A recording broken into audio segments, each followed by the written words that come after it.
How does compounding work? Let's say a $100 stock moves up 3% on day 1. The 3x ETP is expected to gain 9% on that day.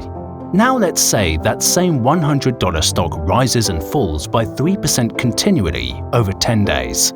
The stock is down 0.4% over the 10-day period. Let's see how the 3x ETP performed.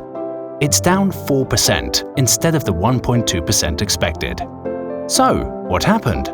Since you were moving down from a higher value the day before, each loss is more pronounced.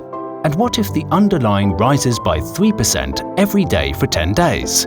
The underlying gained 34%, while the 3x ETP returned 137%, rather than the expected 103%. This is when compounding works in the investor's favor. So, when might leveraged ETPs work best? When markets rise steadily. The trend is your friend. And when might they perform worse? During flat yet volatile markets. Learn more at www.leveragedShares.com.